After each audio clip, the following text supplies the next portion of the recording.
Hello दोस्तों, आज हम जानेंगे म्यूचुअल फंड और ईटीएफ के बारे में। म्यूचुअल फंड तो सब जानते होंगे कि आपने सुना भी होगा कि 500 रुपये आप डालते आने टाइम में वो एक बहुत बड़ा कॉर्पस बन जाता अगर आप 20 साल तक कंटिन्यू करते, तो जो कि सच भी है। बट ईटीएफ के बारे में बहुत कम लोग जानते हैं। ईटीएफ क्या, लोगों को पता भी नहीं है। क्या ईटीएफ की सच्चाई लोगों से छुपाई गई? क्या ईटीएफ म्यूचुअल फंड से बेटर है या खराब है? आइए इन दोनों के बारे में हम विस्तार से जानेंगे, ठीक है, इस वीडियो में। तो सबसे पहले शुरुआत करते हैं म्यूचुअल फंड से। जैसे कि मैंने आपको पहले ही बोला कि म्यूचुअल फंड बहुत लोगों के बारे में पता होगा म्यूचुअल फंड के बारे में, लेकिन फिर भी मैं आपकी जानकारी के लिए बता देता हूँ म्यूचुअल फंड क्या है। म्यूचुअल फंड में क्या होता है कि आप अपना पैसा आप इन्वेस्ट करते हो, चाहे वो एसआईपी के फॉर्म में, सिस्टमैटिक इन्वेस्टमेंट, मतलब हर महीने 500 या 5000 1000 रुपये, जो भी एक अमाउंट हर मंथ आप डालते जाओ, इसे कहते हैं एसआईपी। या तो लमसम के फॉर्म में। लमसम मतलब आपके पास पैसा आया 5 लाख 10 लाख, आपने इकट्ठा डाल दिया वन टाइम, इसे कहेंगे लमसम, ठीक है।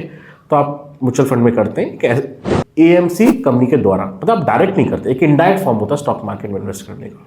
जो मीडिएटर होते हैं वो एएमसी फर्म्स होती हैं या कोई फंड मैनेजर्स होते हैं जो आपका इन्वेस्ट कराते हैं स्टॉक मार्केट में, और जिससे वो रिटर्न निकलता है वो डिस्ट्रीब्यूट करते हैं, और वो उसमें से आपको कोई शेयर आपको मिलता है, ठीक है, या कोई परसेंटेज आपको मिलता है।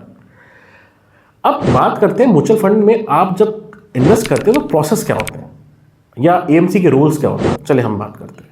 ठीक है, सबसे पहले इसमें जब आप इन्वेस्ट करते हैं तो सबसे पहले होता है एक्सपेंस रेशियो। यस गाइस, इसमें एक एक्सपेंस रेशियो भी लगता है जो एएमसी कंपनी द्वारा डिसाइड किया जाता है, जो वेरिएबल है।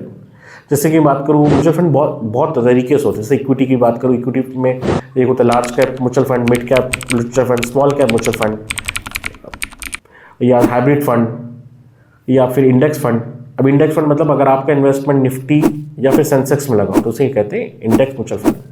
या फिर हाइब्रिड मतलब लार्ज कैप मिड कैप का कॉम्बिनेशन हो तो उसे कहते हैं हाइब्रिड फंड। या फिर लार्ज कैप मतलब जो बड़ी कंपनीज है जिसमें लो रिस्क लो रिटर्न है उसे कहेंगे लार्ज कैप। मीडियम मॉडरेट में जिसमें रिस्क है और मॉडरेट रिटर्न है उसे कहेंगे हम mid cap mutual funds. Small cap उसे कहेंगे जिसमें higher the risk and higher the return है, तो इसे हम कहते हैं स्मॉल कैप म्यूचुअल फंड्स। तो अलग अलग तरीके के म्यूचुअल फंड्स होते हैं, तो उसमें भी एक्सपेंस रेशियो अलग अलग फंड्स के डिसाइडेड होते हैं।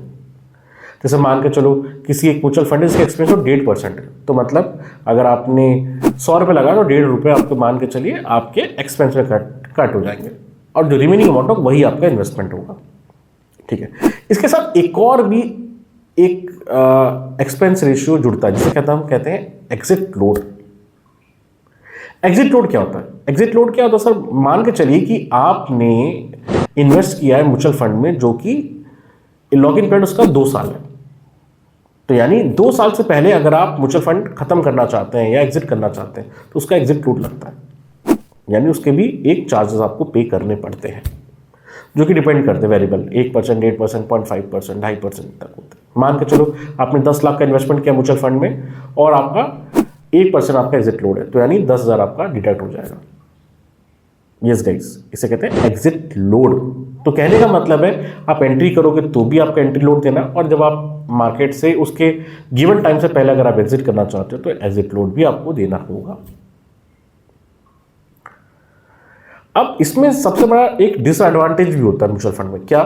आप म्यूचुअल फंड में आप 3 बजे से पहले अगर आप कोई चीज़ भी उसमें एक्टिविटी करते हो तो ही आपकी एनएवी है वो सेम डे की काउंट होगी, या तो वो नेक्स्ट डे की चली जाएगी। अगर 3 बजे के बाद करते हैं तो आपकी जो परचेजिंग है म्यूचुअल फंड में वो नेक्स्ट डे चली जाती है। और दूसरा सबसे बड़ा डिसएडवांटेज क्या है? आप इसमें लिमिट ऑर्डर नहीं लगा सकते, मतलब जो प्राइस आपका मन चाहा प्राइस अगर मैं कहूँ अगर आप बाई करना चाहते हो तो वो रेट आपको नहीं मिल सकता, इसमें आपको लिमिट ऑर्डर नहीं लगा सकते। तो चलिए ये म्यूचुअल फंड था। अब ईटीएफ के बारे में जानते हैं। ETF is exchange trade fund. ETF के बारे में बहुत लोग कम जानते हैं, इसका रीज़न भी है क्योंकि जब कोई इंसान ईटीएफ अगर आपको पिच कर रहा होगा या आपको बता रहा होगा, इसके कोई प्लानिंग बता रहा होगा, तो ईटीएफ उस बंदे को फ़ायदा ज़्यादा नहीं होगा। अगर कोई इंसान म्यूचुअल फंड का डिस्ट्रीब्यूटर उसको फायदा ज़्यादा होगा क्योंकि उसमें एक्सपेंस रेशियो लगते हैं, एंट्री एग्जिट टू लोड लगते हैं, तो उसे पैसा मिल रहा है कहीं ना कहीं उस एजेंट को या डिस्ट्रीब्यूटर को। पर ईटीएफ में ऐसा जल्दी नहीं होता क्योंकि इसमें एक एक्सपेंस रेशियो लगता है बहुत जो कि बहुत नॉमिनल है। अगर म्यूचुअल फंड में 1 रुपये लग रहा है तो इसमें ऑलमोस्ट पॉइंट मतलब आधे पैसे के बराबर होता है, और इसमें एग्जिट लोड तो लगता ही नहीं है।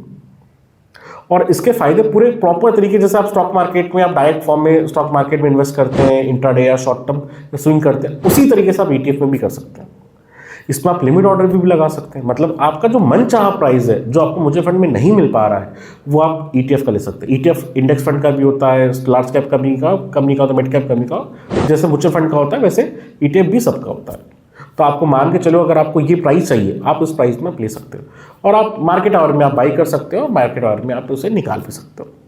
जैसे मैंने कहा इसमें एग्जिट लोड है ही नहीं, तो सबसे बड़ा एडवांटेज यही है कि आपको कभी भी हटाना हो कभी भी निकालना हो तो आपको ये टेंशन नहीं होगी कि हाँ किसके मुझे चार्जेस पे करने हैं, जो कि म्यूचुअल फंड में होती है। ठीक है, अब अगर मैं इसकी कंपैरिजन की बात करूं तो yes guys, ETF is much much better than mutual funds.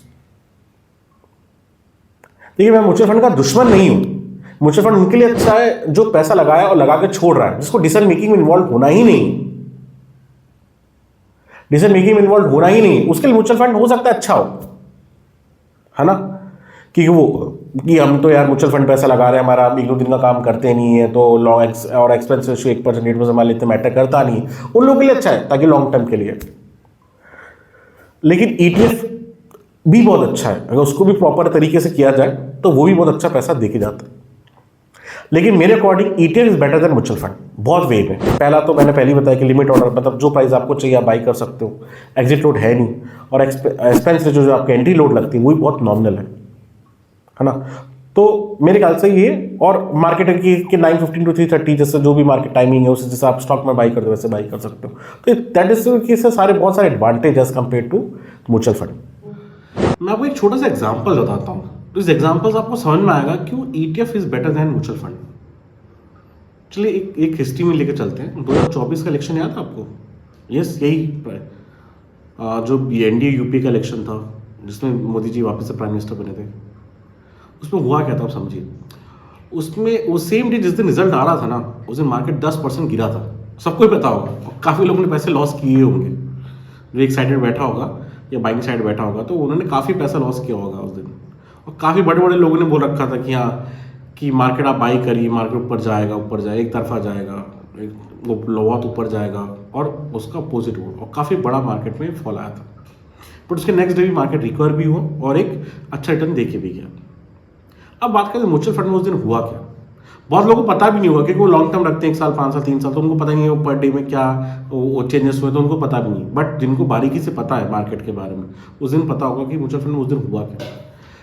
जब गाइस म्यूचुअल फंड में जब आप कोई चीज़ खरीदते हो, एनएवी लेते हो 3 बजे से पहले, यस गाइस, मतलब 3 बजे से पहले अगर आप कोई एनएवी लेते हो तो आपकी जो एनएवी जो प्राइस काउंट की जाती है वो सेम डे की जाती है ना।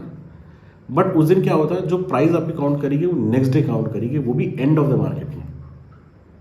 जो मार्केट उसका अगले दिन मार्केट है, जब मार्केट रिकवरी ले चुकी है उस दिन काउंट होगा। मतलब कहने का मतलब है कि जब मार्केट उस दिन गिरा तो लोअर लेवल बाई हुआ नहीं, जबकि होना चाहिए था वो चीज़। अब कब बाई हुआ म्यूचुअल फंड में? उसका अगले दिन के एंड में एनएवी उसकी बाई में, जब मार्केट रिकवर हो चुका था। जबकि जो रूल था ये था कि पहले होना चाहिए था। अगर क्लाइंट को पहले होता तो 10% प्रॉफिट हो जाता, मतलब उसने वो रेट 10% पहले प्राइस में खरीद लिया था, और अगर अगले दिन वो 5% भी रिकवर होता तो ऑलमोस्ट प्रॉफिट उसका 15% होता। ये मान के चलो अगर 5-10% का भी या 5% का भी उसने डिफरेंस निकाल लिया होता तो बहुत बड़ी बात है। क्योंकि म्यूचुअल फंड देता कितना है? 12% 13%, बहुत हो गया 18%। उसमें अगर अपने एक दिन में भी अगर 5-6% रिटर्न निकाले तो बहुत बड़ी बात थी। बट ऐसा नहीं हुआ, ताकि रिटेलर को लॉस हो सके, ताकि उनका पैसा बच सके एमसी का। तो ये उस दिन हुआ, तो सबसे बड़ा ड्रॉबैक है। और अगर आप वही पैसा ईटीएफ में लगाते, और ईटीएफ भी सभी का है, इंडेक्स फंड का भी है, मिड कैप का भी, लार्ज कैप का, सबका, एचडीएफसी बैंक है, एस बैंक, सबका ईटीएफ है। अगर आपका पैसा उस दिन ईटीएफ में आप लगाते तो आपको वो प्राइस मिल जाता। मान के चलो 8% उठा उस दिन मार्केट, और 8वें% पे आपने निफ्टी का ईटीएफ लगा लिया, और अगले दिन मार्केट रिकवर कर गया तो आपको प्रॉफिट हो जाता।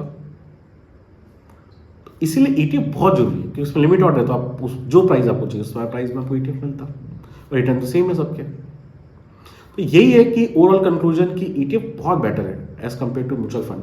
बट हाँ, उनके लिए जो डिसीजन मेकिंग में इन्वॉल्व होना नहीं चाहते, जो चाहते हैं कि पैसा मैं लगा के छोड़ दूं, उनके लिए म्यूचुअल फंड सही है। बट हाँ, जो डिसीजन मेकिंग इन्वॉल्व होना चाहते हैं उनके लिए ईटीएफ अच्छा है। But in my point of view, end of the conclusion, मेरे according ETF is far far much better than mutual funds, और उसके बारे में चर्चा होती भी नहीं। क्यों?